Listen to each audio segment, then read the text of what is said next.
event. We just started our recording, doing just a brief reintroduction. As Chef Martina and Chef Melissa are going to throw down in this competition.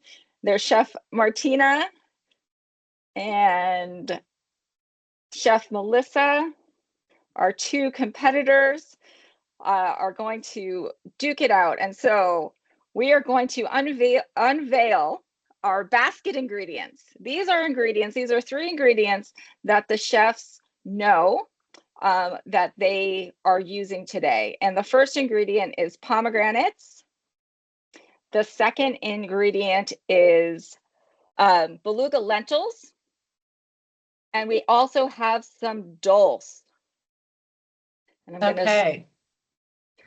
So pomegranates, everybody's familiar with those, but a couple fun facts.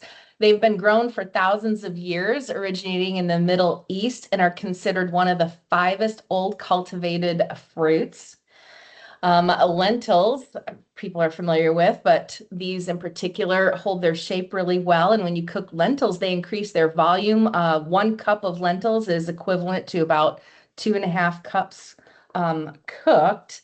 And dulse is a sea vegetable, and it's, of course, one of our booster foods that we are proponents of, and they are edible seaweeds.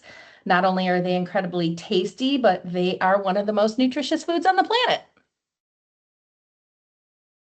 Wonderful. And then we also have a secret ingredient. The chefs do not know that what this ingredient is. It was shipped to them overnight, and now they are going to open it for us, and they're going to see this ingredient for the first time. Dum, da, da, dum. I know they're so excited. Pili nuts. What in the world are pili nuts? When consumed raw, pili nuts have a light flavor reminiscent of sunflower seeds, and after roasting, they transform into decadent morsels with a chewy exterior that quickly yields into a melty, buttery texture, evocative of a plant-based foie gras. They have a very high fat content. Feel free to taste them. Yes, taste your food. Pili nuts have a buttery flavor similar to pumpkin seeds, like I said, or sunflower seeds. And the high fat content gives the pili nuts a creaminess compared to a macadamia nut. So that's why they're keto, right? Because they're super high in fat, but they're also really nutritious. What are your first thoughts on tasting? I'm really excited. I've never actually even heard of these before, so I'm excited to use them. That's why we picked them. They're really tasty. It's kind of almost like you said, like the creaminess or like fattiness of a cashew, but like a similar kind of crunch to an almond. All right. There's something in there too, buttery. though. It is, yeah. Very buttery, creamy, smooth, fatty. Okay. Maybe I'm almost getting like Brazil nut vibe too, a little bit. Okay, you guys ready to get started? Yeah. Your time starts now. You are on the clock. So we can go into more details of some of these ingredients, but before that, based on these ingredients, for those folks watching, what would you make? We would love to know in the chat. Or raise your hand and let us know.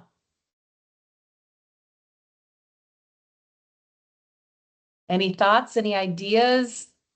Beluga lentils, pomegranates. My original thought was maybe some kind of grain bowl, with some of these things. What would you make, Chef Carrie? So I love, beluga lentils. I love doing kind of like a zested lemon relish with those. So you just cook the beluga lentils like with some onions, some garlic, and then do like a lemon zest with a lot of parsley and raisins, and you kind of steep that in some water and strain it, and you get this really delicious relish that just pairs so well with those lentils. Maybe adding I don't know, some sort of protein, maybe some chicken, to that. And then pomegranates are just so delicious, and adding that color and that fiber. Ooh. So you could add those anywhere. Ooh, look at that. Look at that purple color underneath that peel.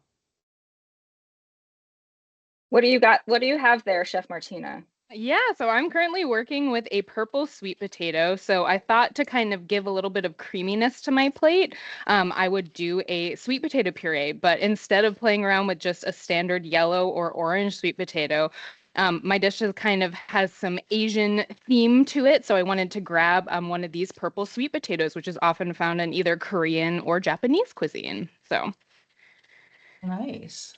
Beautiful, vibrant colors there. I'm going to switch over to Chef Melissa. She's also got some purple stuff happening over here. And that's eating the rainbow, right?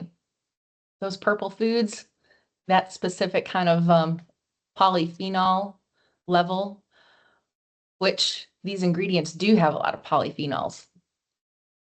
Purple onions. Yeah, and something really fun too about sweet potatoes, any of those purple ingredients, they're actually full of what are called anthocyanins, which if you add acid to them, they actually turn even brighter. So I'm going to be adding a little bit of rice vinegar to my puree when it's done to kind of turn it a brighter pink color. Okay, we've got some sauteing going on. So food is hitting the pan already. All right, before our chefs reveal what they're making, does anyone else have a thought about what they might turn these ingredients into?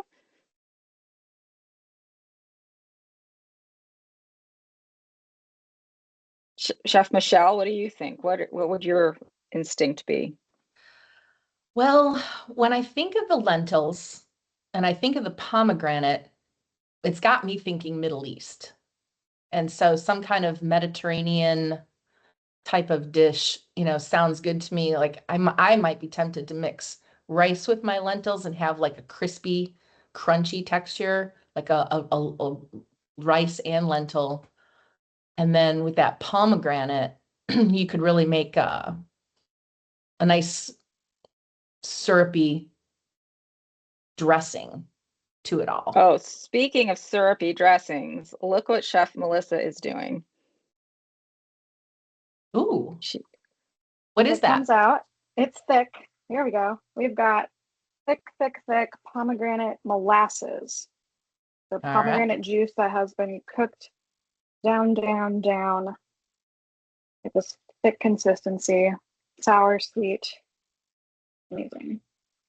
Yeah, so pomegranate molasses is a pomegranate juice that's just been reduced until it is that sticky sweet. I've only just recently actually heard about that.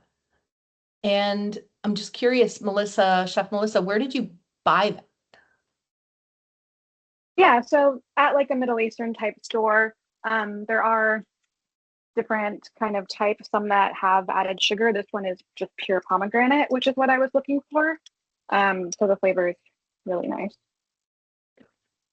Oh, we got an idea in a stuffing for a stuffed zucchini or mushroom. So maybe using these ingredients to stuff another vegetable is one idea. Thank you for that. A salad.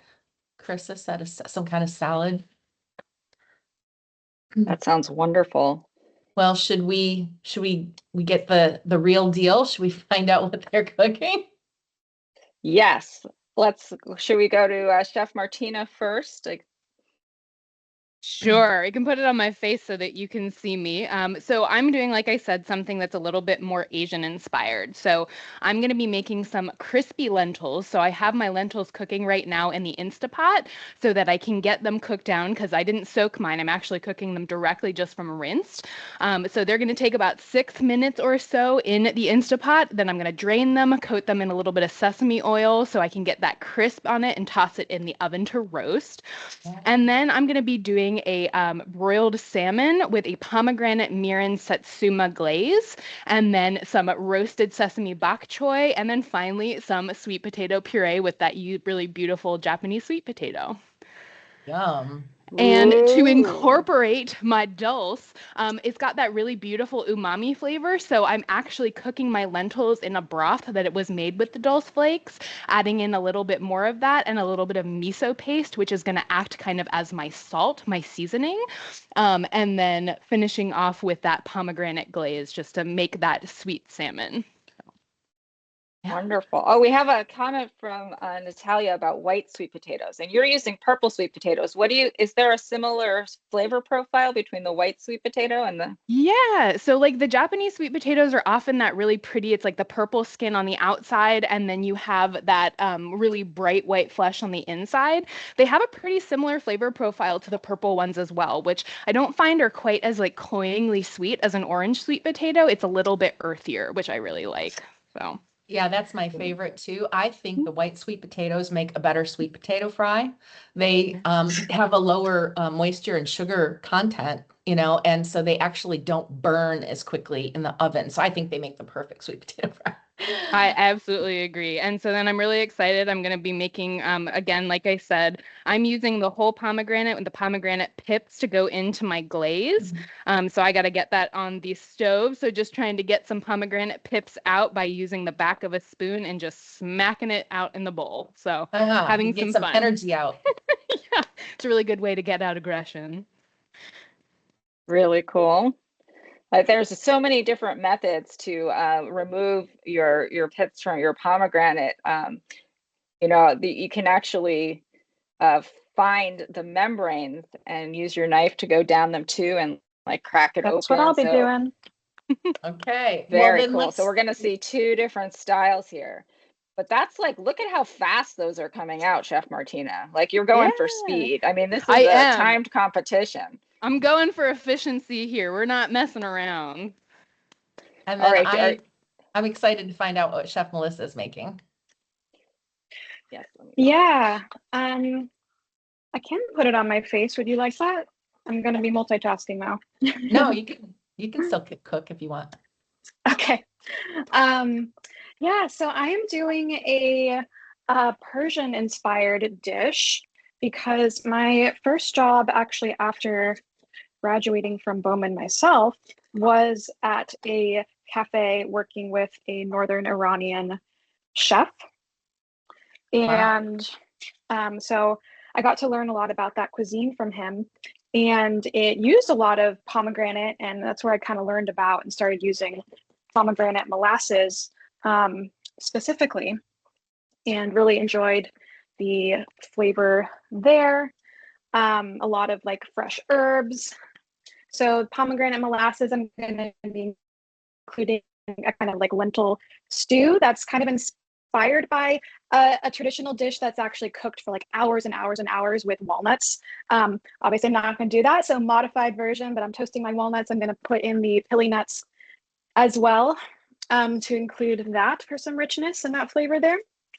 And making a stew. It's got warming spices, cinnamon, turmeric, black pepper as well. And the pomegranate also went into my marinade glaze. I'm making some pomegranate glazed tofu, which I'll be getting started in a moment to go with that. Also using sumac, which is another ingredient I learned about working with him. It's a berry that's ground up and has a sour flavor. So I'm going to use that on some pan-fried radishes. Radishes was another ingredient we used a lot, and some quick pickled onions as well. And then, yeah, including some dulse in with my lentils for the nutrients, a little bit of that kind of smoky quality. And then I'll be showing how to pan fry some dulse for a crispy garnish as well. Ooh. That's my little intro, and I'm gonna get back to it. Thank you. I love it. Wonderful. Oh, I see Chef Martina putting the pili nuts. I want to see, because I don't know if you told us what you're going to do with those yet, Chef Martina. I did not. So I think what I'm going to do, because I have to do my roasted lentils to get them nice and crispy, I think I'm going to also just roast off these pili nuts so that I can kind of add them into the lentils to get a little bit of butteriness in with that crispy lentil. I think it's going to add a really nice umami, sort of earthy creaminess that it'll be really fun to play around with. I'm excited.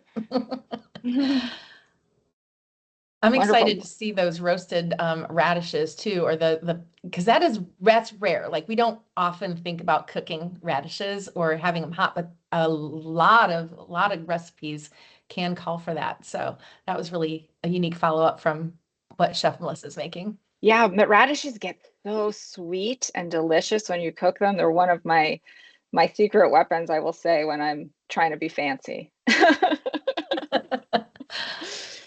What can you tell us, Chef Michelle, the pili nuts? Do you know anything more about those? We just gave a quick introduction, but as these chefs are getting into their cooking, what do you know about that? Yeah, so I looked it up, and they grow on a tree. So it's called a pili tree, and so they are a tree nut, and they are grown in northern Australia, but they are cultivated on a large scale in the Philippines. And so I think that's how the gentleman who owns the business, the packaging, the version that you have, he was traveling in the Philippines and got introduced to them there and loved them so much that he wanted to bring them to the United States. And so this is actually a Shark Tank company. If you've ever seen Shark Tank, so he created a business around this product to bring it.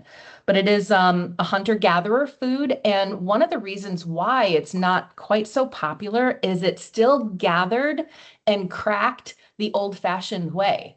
There's no way to mechanize, the process to these nuts, which, you probably can with other nuts. They've tried to use machines to remove the shells, but then they end up crushing the kernels. So they're a little bit pricier because they have to do it the whole old-fashioned way. Like I said, they are definitely high in fat, which makes them, popular with the keto crowd. What's interesting about the nutrients, though, let's get more into that. They contain the highest amount of magnesium of all nuts. And a single serving of pili nuts will cover your recommended daily dose of manganese and copper. And they're also extremely high in polyphenols, so therefore a really great antioxidant. Wonderful. So I see Chef Melissa's going into her pan with her tofu, which I hope everybody saw her do that technique with the cross hatching. Chef Melissa, what was your intention in doing that?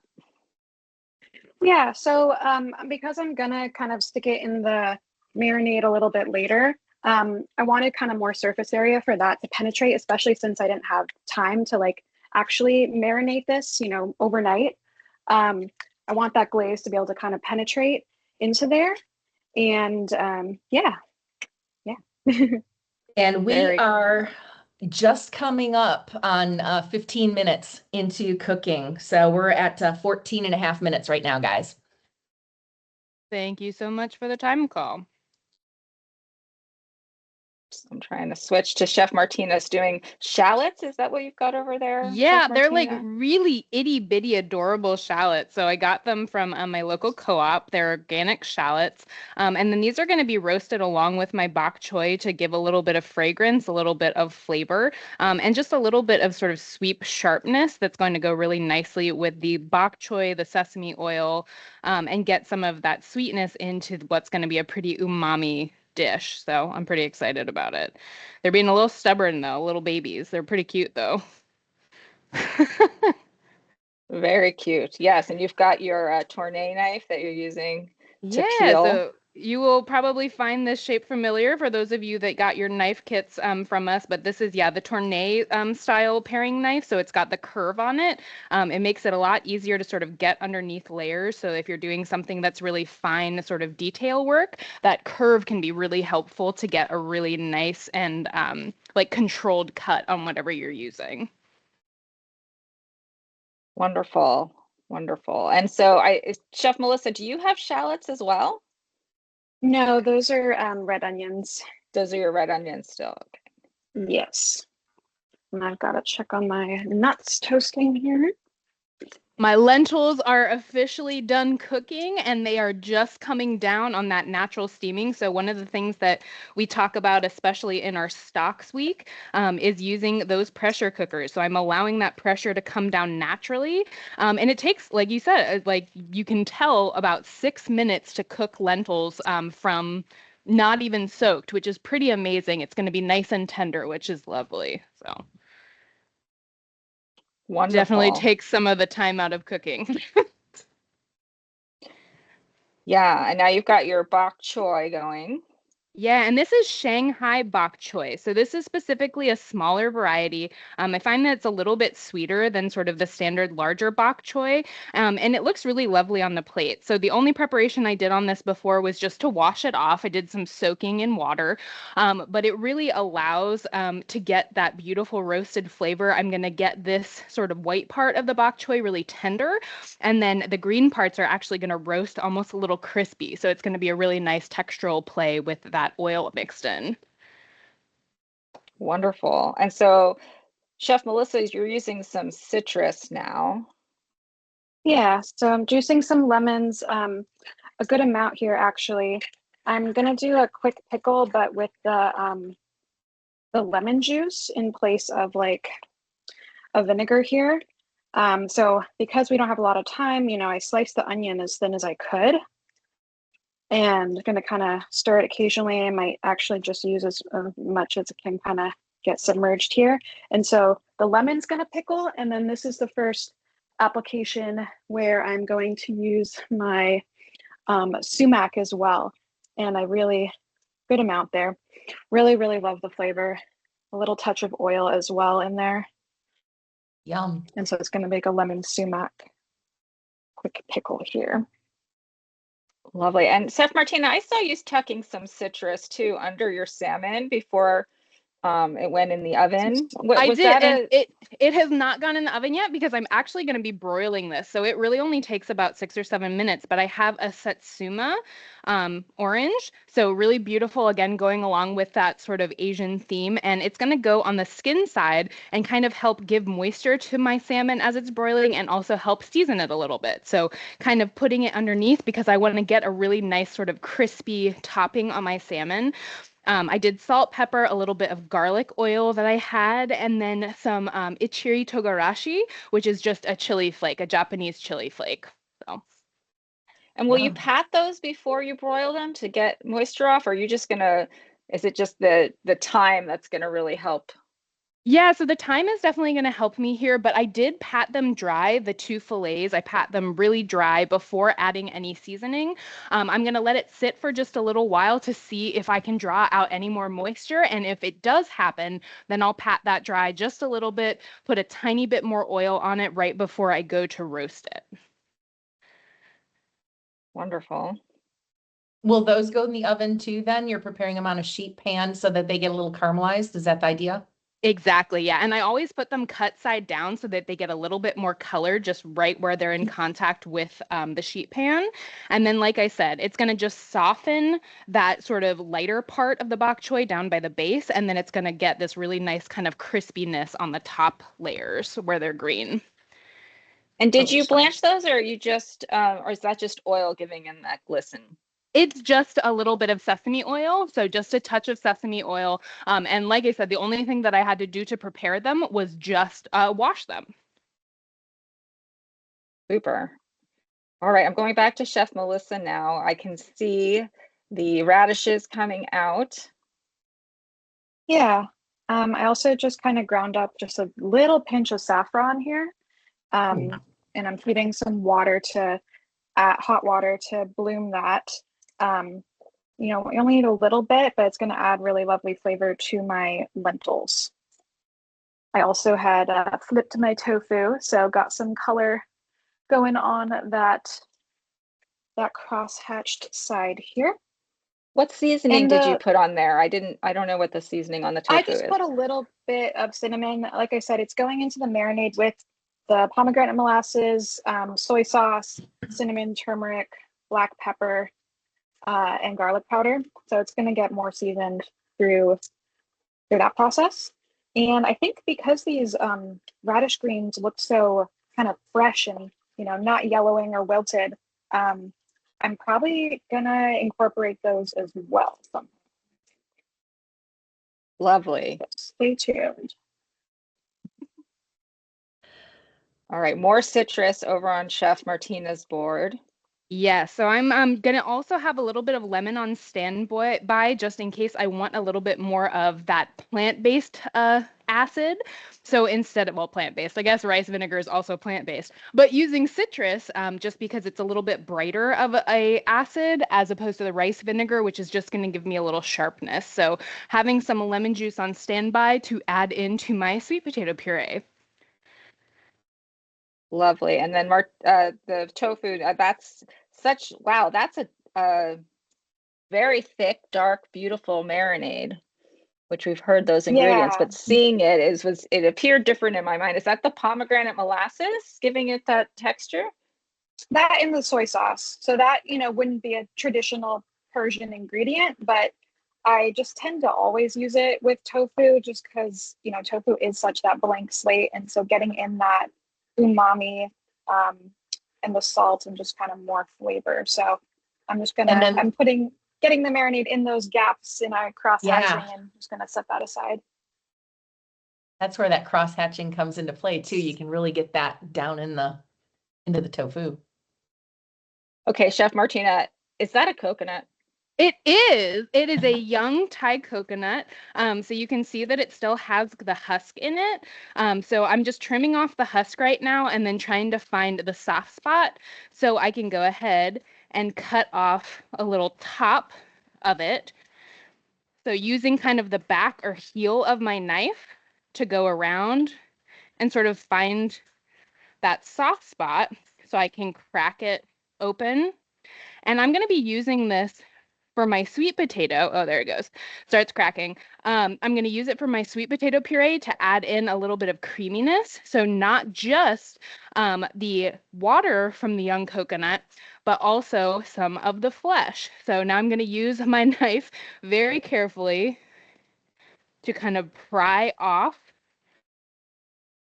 Where's the machete? I see this I know. done all I the time have with it. the machete. Yeah. I don't have a machete, but I do have a massive, I just don't really want to hurt this knife, so it's staying in the drawer right now. But so you can see here that I've got all of this beautiful coconut water. So I'm going to go ahead and dump that out. And what's really nice about the young coconut flesh specifically is that it's a lot softer. So if I just take a spoon, I can actually scrape off that flesh, and that's going to sort of make a really nice creamy liquid addition to my sweet potato puree. Wonderful. Yeah, I know that Chef Michelle and I are in Southern California here, and so you can get coconuts right from the fruit vendors, and they'll just use their machete, put a straw in it. Have you ever had one of those, Chef Michelle? I did, but it was actually not here. It was in the Bahamas. Nice. That sounds fun about right now. I wouldn't mind being in the Bahamas. Right? Awesome. Right. So I'm actually going to go ahead and check my sweet potatoes now. So I'll switch it over. So you can see all this really beautiful color. And then I also put some ginger, some garlic, and some onion in the liquid for my sweet potato puree because that's going to help kind of even it out. Instead of just being pure sweet potato puree, it's going to allow it to be just a little bit looser, a little bit thinner, and also have some of those sort of savory elements of the alliums in there. We just hit the 25-minute mark of 25 minutes of cooking so far. I have to show you. So this is those pili nuts. You can see how much fat has come off, how shiny that sheet pan is just from roasting. It's just like oozing out of them. So again, no wonder that it's keto. I think you said keto friendly, right? Because of that high fat content. Really beautiful.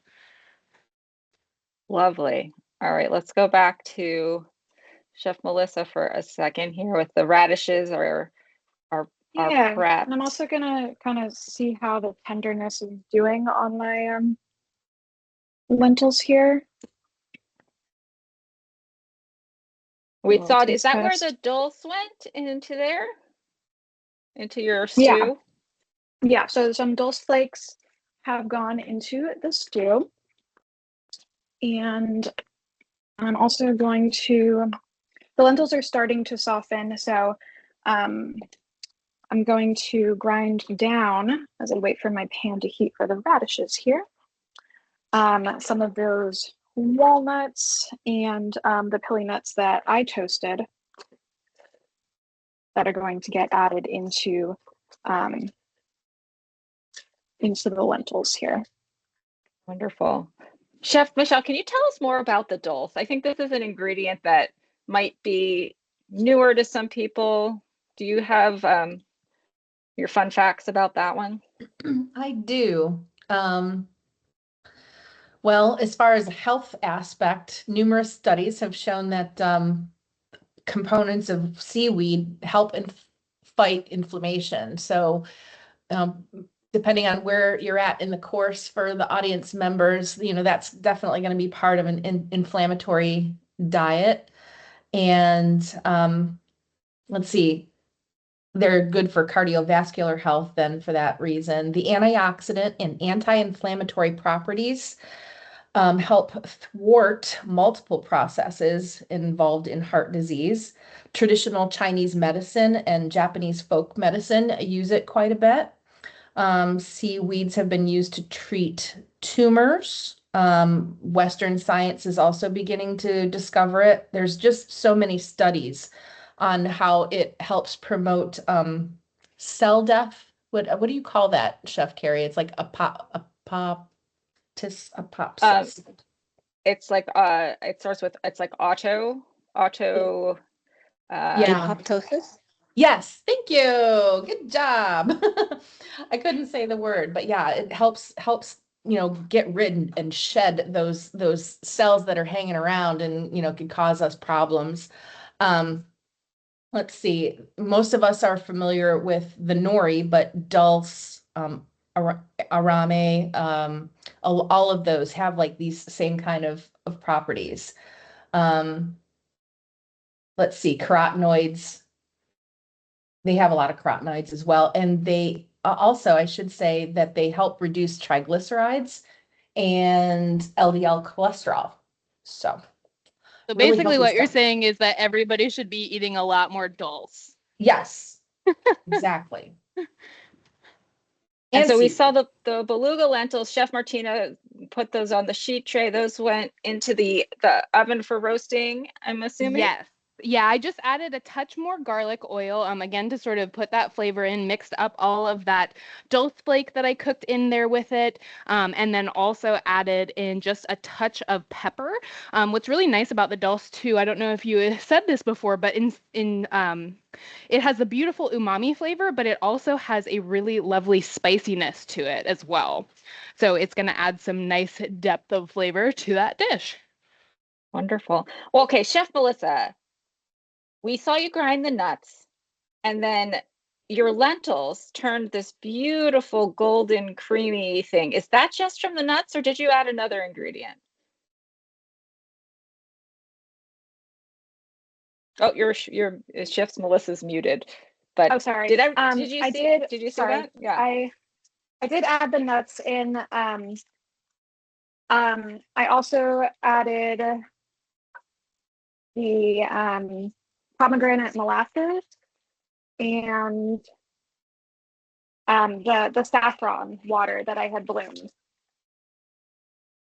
So that's all contributed that to that added color. a lot of the color, yeah. And then the radish, so you tossed all the radishes in there. Now you're flipping them.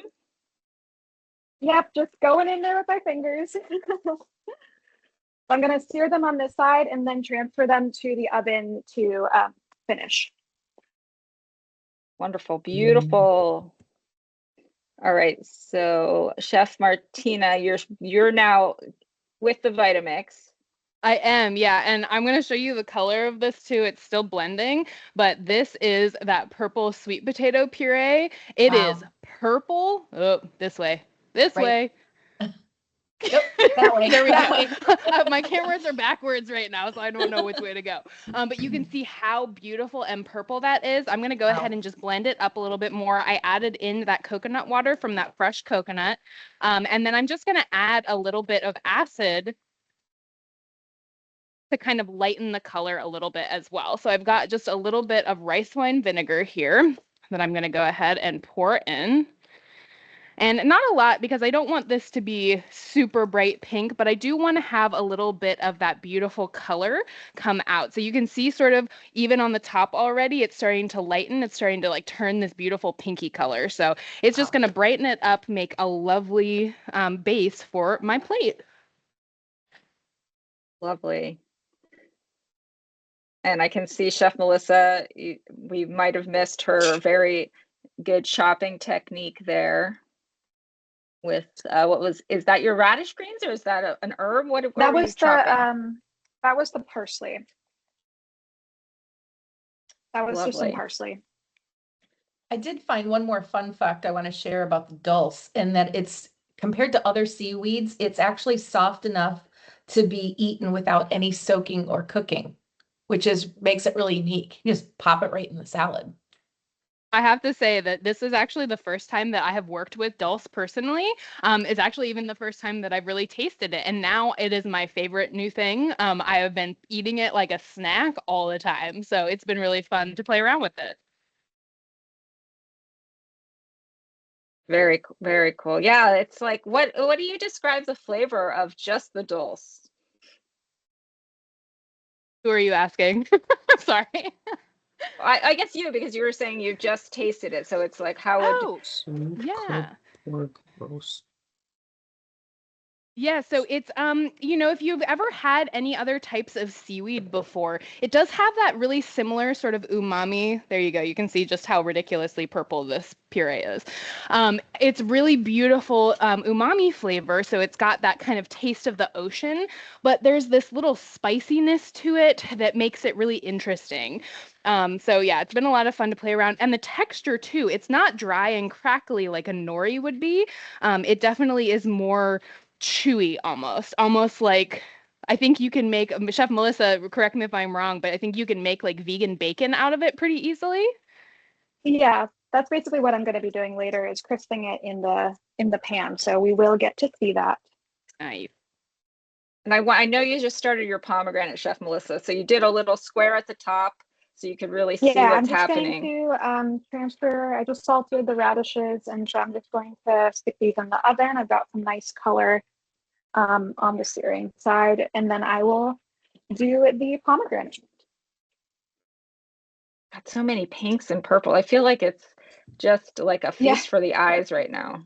Well, and that points to those polyphenols. So if you want, I can say polyphenols play a huge role in protecting against cancer, heart disease, diabetes, asthma, osteoporosis, neurodegenerative diseases, and other conditions associated with oxidative stress. So eating that rainbow for all those polyphenols is a real health benefit. Yeah. Wonderful. And so I basically just scored along where I see like the membranes there. And actually need, okay. So now I have a bowl. I flip the pomegranate upside down in my hand and kind of like gently separate it. I want it to kind of stay together. So I'm able to kind of turns into like a flower shape as it spreads out here with the different sections around the core. And then I put it face down in my hand and whack it. So learned this from the chef as well. And we worked with all sorts of pomegranates. So he actually had someone bring pomegranates from like a research farm, UC Davis, where there were like 8 different colors, ranging from like a super pale color to just like the deepest, darkest crimson. And they each had a slightly different flavor. And you can see they're starting to release, but I've got some more whacking to do. Very cool. Sometimes they fly around. That's part of the fun, right? Archaeological remains have been discovered in Egyptian tombs, indicating that they were considered a luxury good all those years ago. And what's interesting too is they provide 7 grams of fiber for a 1 cup serving. Wow. Okay, these nuts are amazing. Like the different flavor profile. Okay, I'm gonna put it on my face. These are amazing. So, just tasting it raw, it's really beautiful, kind of like that Brazil nut, that creaminess of a cashew. It's got like honestly kind of like the fattiness of a pecan too, as you bite into it, but with the roasting, just like outrageously different. It is so beautiful. I'm really excited to have more of these to play around with. Chef Carrie, I don't know if we're gonna have to grant a little bit more time here, but technically there's only 4 minutes left to our 40 minutes. Heard that. How are you doing, left? Melissa? Is that what you said? Yeah. I thought we got like a 10-minute warning. What's happening? We had a 10-minute warning, we had a 15-minute or a halfway warning, and now all of a sudden we were just talking and time has flown by. I did not. All right, should we do 10-minute warning now? Can we do 10-minute warning now? I think so. You guys just get to hang out with us for 10 more minutes. How awesome on a Saturday. Do we have any audience questions as these chefs?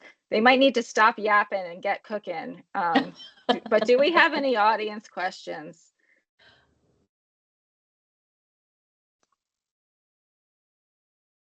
Or comments?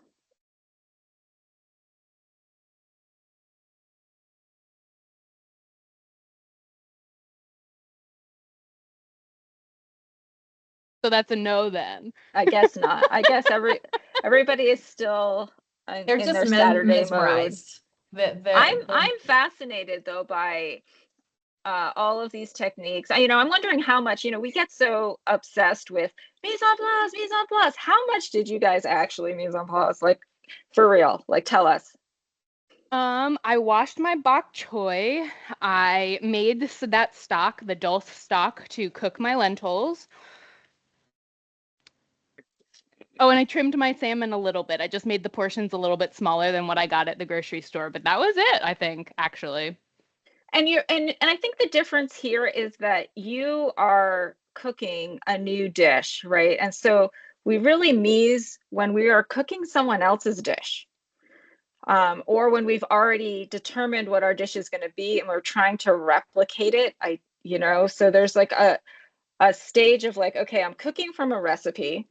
I want this to be a consistent dish over and over. I don't want to forget anything, which is really important when people are coming to you for that dish. Oh, I had this, and they want it to be the same the next time they come, right? And so we need to have that more accuracy, I think, when we're doing that type of cooking and when we're really thinking about the customer.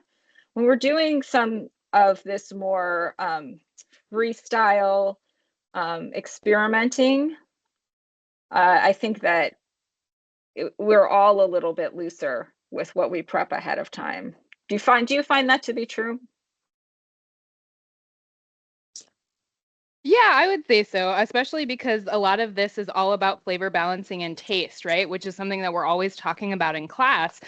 If we're trying new dishes, if we're trying new things, we're trying to taste as we're cooking. I know I've been tasting everything, trying my purees, trying everything just to make sure that there's that balance that I'm really interested in. So yeah, there's definitely more flexibility. Sorry, Chef Melissa, that's a beautiful carbon steel pan. I can see that seasoned really, really well. So you must love that pan. Yeah, no, I love it. And so we're seeing how the dulse, it starts kind of this purple color, and it's going to be turning brown. So where it really does kind of resemble that bacon. It's very thin, so it doesn't take a long time. And I am kind of moving it. Don't want it to burn either. But it'll crisp up pretty soon here, just waiting for all that purple color to kind of wow. So you're saying that's the bacon. You're saying that's the bacon of the sea then? Yes. No, this makes a great BLT for sure. Awesome. How much time do we have left? 8 minutes. Oh, 8 minutes? Okay, cool. All right. Oh wait, how did we get 8? No, Weren't we at we 10 should, like 5 minutes ago, yeah. or is time just Yeah, slowing down for me? I have no idea. it should No, be we were. 6 minutes. 6 minutes. Okay. Oh, I thought we were granting another 10. Sorry. Okay. Oh, 10, that was the 10-minute warning. Yeah. I think we do need a couple minutes for everyone to vote. I hope you're like kind of thinking. We've got Darla says it's fun. It's like watching You Have Been Chopped. LOL, my favorite show. It's the countdown now. Thank you, Darla, for that comment. And Bev loves bacon of the sea. Makes me think of chicken of the sea, but I which I also, those are good things, but yeah, bacon of the sea. All right, so let's see. Chef Martina is going to plating. All right, let's go to Chef Martina. Oh, Starting. I don't know. I'm not sure if I want to plate yet or if I want to wait for a second, but I did want to show off. So this is that pomegranate glaze / gastrique that I made. So you can see I added a little bit of honey, a little bit of mirin. We've got our pomegranate pips, a little bit of rice wine vinegar, and that satsuma orange juice, and cooking it down so that it is a beautiful kind of gloopy texture. It's going to give me some really beautiful color on my plate and also some really nice texture around the plate as well. I could just use a spoon and a bowl of that. I don't, yeah. That's it. Eat that That's by all the you need. spoonful. Yeah. And it's really lovely too. I added just a touch of salt because we're always talking about salt. It's gonna be really important too to balance the sweetness. But getting just that little bit of salt really kind of brought it back up. But have this beautiful like syrupy consistency. Frank says looking good. Natalia loves the color, their heart eyes, color there, and color on Chef Melissa's tofu as well. That's really nice. I'm keep staying on Chef Martina though to see. Wow, so purple. It's so Look purple. at that swoop. Swoosh. Yeah, just do it, right? I don't know. And then I'm gonna be using some of my fancy tools. Not really. You can do this really easily with just like a mason jar lid, but to sort of get my lentils to land where I want them to, I'm gonna use just a little ring mold so that they kind of fall where I want them to sit. And so these are my crispy lentils. I added in those beautiful pili nuts. So we've got some beautiful sort of chunky texture, and then I added a little bit of lemon zest and then also some of that satsuma orange zest just to kind of pair with that uber sort of umami from the dulse flakes that are also mixed in there. I'm going to add Lovely. a little bit more of those dulse flakes just to add a little bit more of that umami kick.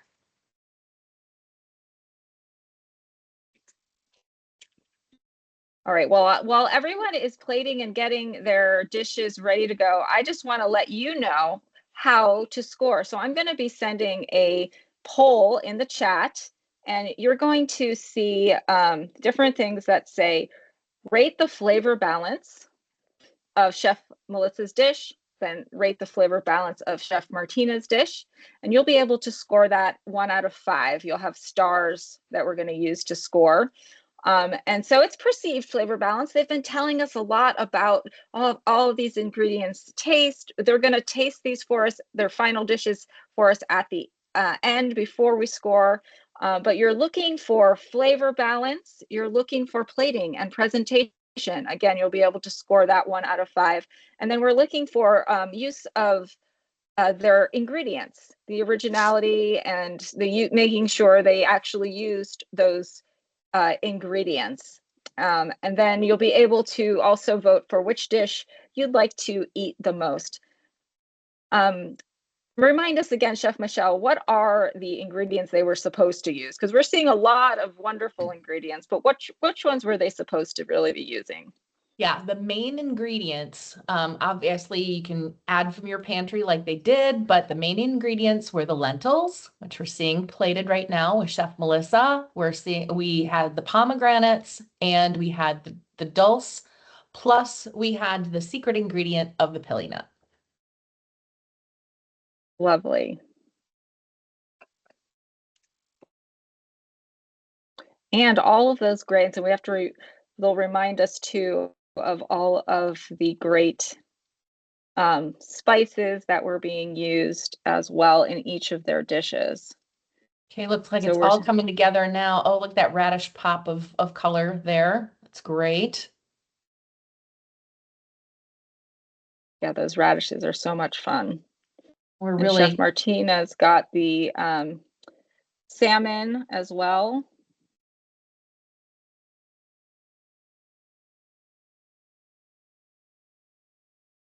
Wipe the rim, Lovely. right? That's what I'm always telling you all to do too, right? Make sure that your plate rim is nice and clean. Beautiful. Pomegranates are messy. All right, let's go back as Chef Melissa puts her finishing touches on her dish as well.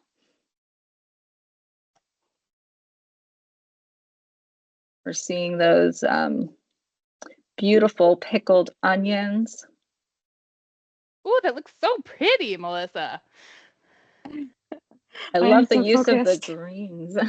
Just keep going. You've got how many? Are we 10 seconds? over. 10-second countdown. 10, 9, 8.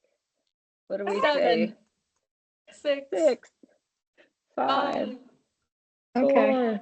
Almost. I just need my Tools down, Oh, that hands looks up. so pretty. Oh wait, we have to bake the bacon of the sea. Oh, bacon of the sea. Wonderful. Look at these dishes. Okay. Ooh. Wow. All the reds and Lovely. greens.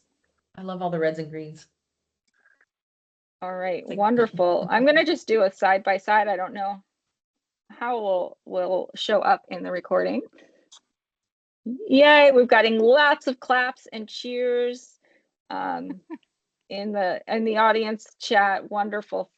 So let's just take a moment for Chef Melissa. I believe you're going to taste your dish first for us, and then Chef Martina will taste. Is that what we decided?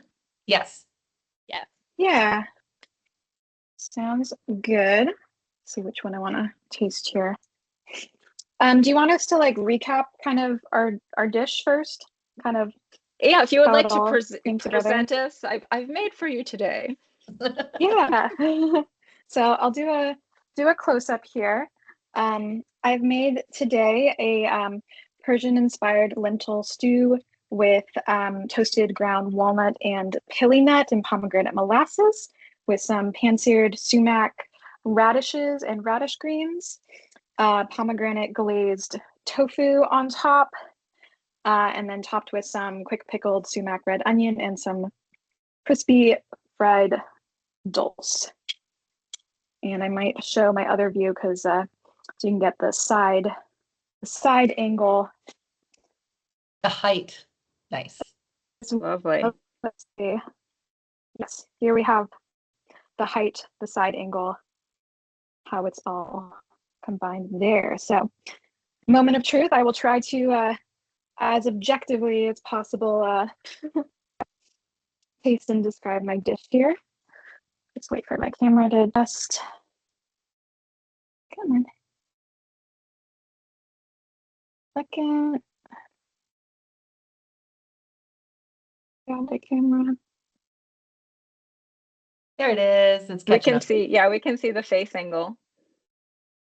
Oh, okay. I was hoping to show the other one here again, but okay. All right, so I'm gonna go in for a bite. There's different components, so but the tofu is cutting nicely. Try one more time to see if that camera will come up here. There we go. All right, tofu's cutting nicely. I'm gonna try a bite of that. I'm getting a pop of sour from the molasses and then the umami from the soy sauce. And I'm getting those kind of warming spices. The cinnamon's coming through a lot. So definitely very savory, but like the sourness. I might try some lentils with a radish green here.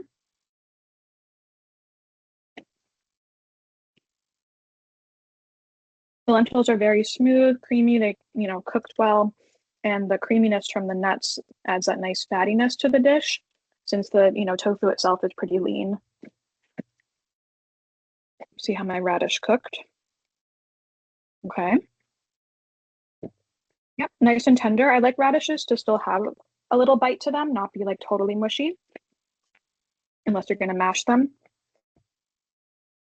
And then I kind of want to taste, things together, because that's, how is that composed bite? So I got the lentils, the tofu, the quick pickled onion, maybe a little bit of pomegranate.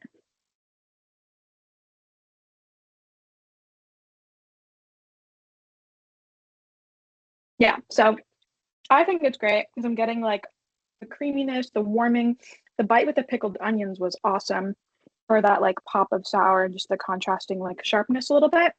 And then when I go into this dulse, yeah, nice and, I'll show you, nice and crispy.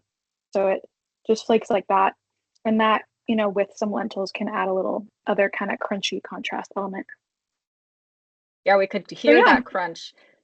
Could hear that crunch, and you took a lot of bites. So that always beautiful. Great job, Sorry, Chef I wanted Melissa. to describe it all. But that's what you're like, you can't stop eating it. Yeah. Love it. No, it's really love it. really My mouth is officially watering from that sour bite that I want.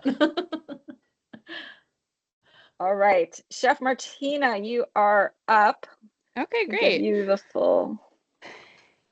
Yes. All right. So I don't know whichever one. I'll try to hold that up so you can see it a little bit. But so just as a reminder again, I had the crispy lentils with those pili nuts, a little bit of citrus zest. I have a sweet potato puree, again, that purple sweet potato puree that has some of the citrus, has a little bit of that bite from the rice wine vinegar. We've got really umami elements mixed in with the dulse flakes in those lentils, and then also some sesame oil on my bok choy and shallots.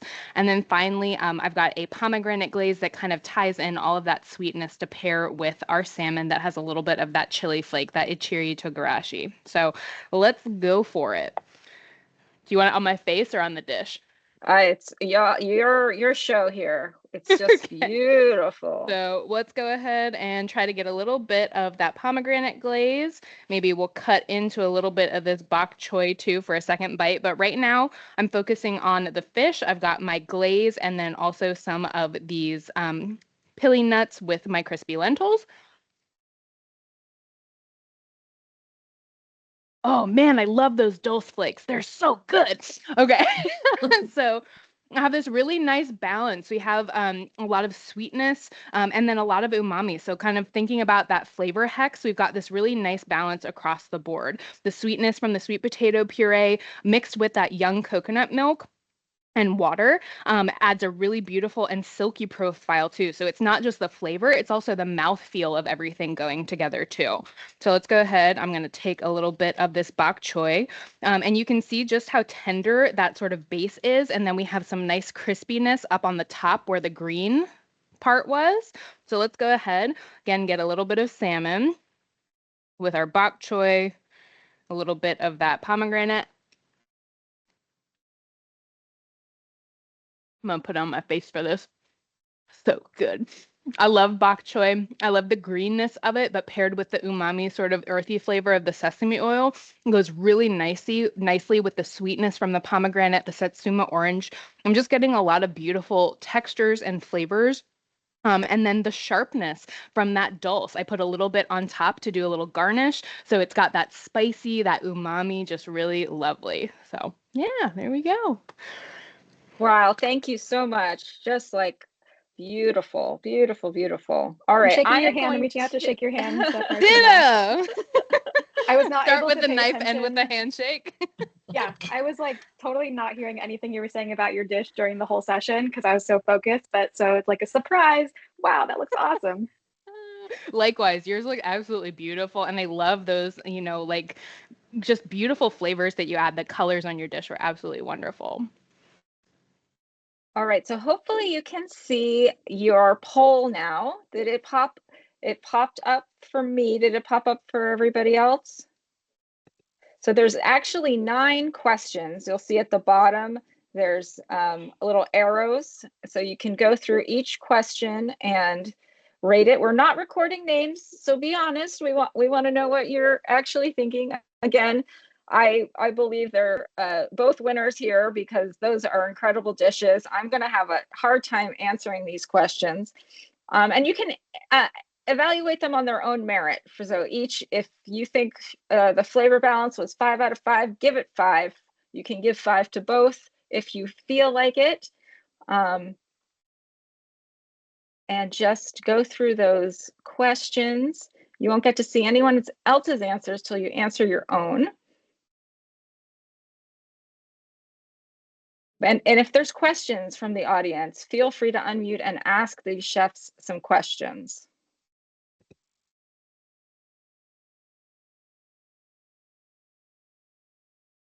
That dulse bacon looks so good. Chef Martina, I do have a question for you. So the what is it? The Susuma orange? The satsuma, yeah. What about it? Yeah. So you serve that with the rind. So I love eating orange peel. Like I think it's one of my favorite things. Are you seeing the diner as eating that whole piece of orange? What was your... So what's really nice about the satsuma is that peel, that rind is actually going to be a lot more mellow than say like a standard navel orange or even like a cara orange. It's a lot thinner, so you have that really beautiful rind. Had the fish sitting on top of it. Yes, I can show the dish again. So sorry. And I can actually send a picture. I think I took a picture. I can put that in the chat as well. But so the satsuma, because I, when I did the broiling, the sort of natural fats from the salmon also kind of goes down and partially cooks the whole orange slice. So it's a little bit more tender. It's a little bit softer. And then also just the natural sort of thinner quality of the satsuma rind just makes a really lovely sort of chewy texture, which adds a little bit of bitterness to kind of balance out everything too. Wonderful. I forgot to spotlight while you're doing that. All right, has everybody voted? How are we doing, Chef Michelle? Can you see the chat and everyone's responses? I don't. Or did it disappear? It kind of disappeared. Thank you, Chef Melissa. I was trying to do it. You were quick on the draw. Oh yeah, that's... I can see there's 12 responses and we have 13 people here. I think if you click up into your poll, you should be able to see polls at the top. If you click into your polls, it's kind of, where you raise your hand up there, it's to the right a little bit more. And you should be able to see the poll. So I'm seeing, as I think we've got 12 responses. There's 14 people on the call. Is anyone not still voting? Well, Chef Martina and I have not voted. Vote, Melissa, so you should vote. I did too. Oh. I didn't vote. Disclaimer, vote. I gave you 5 stars on everything. Okay. Yeah, definitely vote for yourself. You get to vote. Okay, give me 2 seconds. I'm just going to keep eating these shallots because they're real tasty.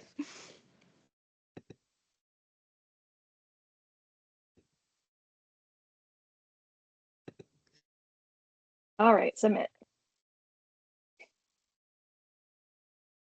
All right. Now I'm seeing the 13. Can you see the results, Michelle? I'm going to let you announce. Well, are we doing the scoring for each one? I don't remember what we decided to award. Right, so it's out of 5. So Chef Martina got 4 points. We'll go to the top. I'm in the middle. It's going to be a close. This is how close it is. We have to do math. This is how close it is. Okay. Chef Melissa has 4.7 for flavor balance. 4.7 out of 5. Chef Martina has 4.9 for flavor balance. Chef Melissa has 4.3 for plating. Chef Martina, 100% for plating. Chef Melissa, 4.8 for use of ingredients. 4.8 for Chef Martina for use of ingredients. Whose dish would you like to eat the most? This is 2 points. Chef Melissa. Thanks for all the marbles, Melissa. It's going to be close. More Chef Showdown events. All right, we'll book some more. Who wants to participate? People want to participate. If you want to participate and you would like to be a contestant, email me or not, Teams message me, and we'll pair you up with another chef, and we'll figure out dates and all of that. But would love to have any and all of you participate in this, because this is the most fun I've had in months. So thank you for being here and for doing this. This is great. I appreciate you all coming out to support us. Yeah, especially on a Saturday. Thank you for showing up. Do we have an official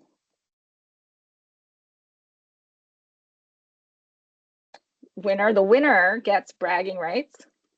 Oh, hold on. I mean, we're both winners. Calculator was giving me trouble.